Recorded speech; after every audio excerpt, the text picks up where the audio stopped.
Now, you're always going to want to have the contractor that you're working with work out the rebate arrangement. Okay? You want to, with each person in your team, you want to work out a rebate arrangement before you really even start talking to clients. You never do the billing because there's too many legal problems with that. If you're doing, let's say you've got a renewable energy contractor, right? And they go out and they do the work. If you build for the work and you subcontract it to them, what happens if there's ever a problem with that work? Who does that fall on? Does it fall on you?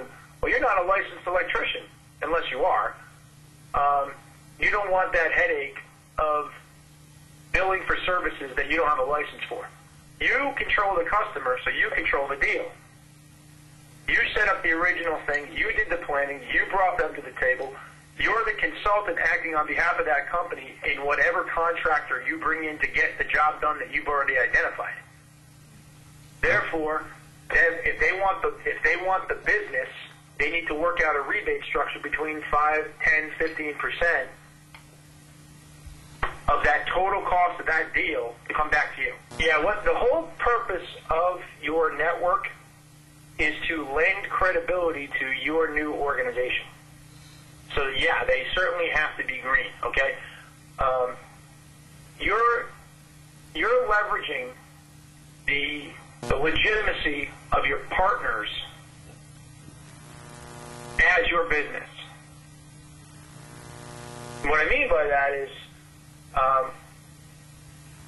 we don't expect that somebody starting a green consulting business is going to have any built-in legitimacy whatsoever. Now, they might have, a whole company behind them with all sorts of, all the billing in place and everything else. They might have the whole nuts and bolts. But if they don't, you have to imagine that they're going to go out to the street with absolutely no credibility whatsoever.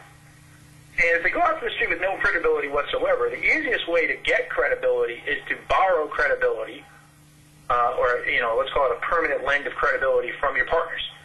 So if you can go out there and say that you are partnered with the most notable renewable energy company in your area to deliver services, that's good. If you can say you're partnered with the top 3 renewable energy providers in your area, that's even better. Because then when people say, well, let's say you're going to get you out of here, how do I know that if we get into anything substantial, there's going to be good work done? We can say, well, I'm partnered with the top 3 renewable energy providers in the entire region. So yeah, the work's going to be done right, and it's going to be based upon whatever the best bidding process is amongst those 3. You can get into that level of detail with people that you have the right team around you. So you want to get the best partner network going that you can, and you want them to have be the most credible people in the industry around what you're doing, because that lends credibility to you.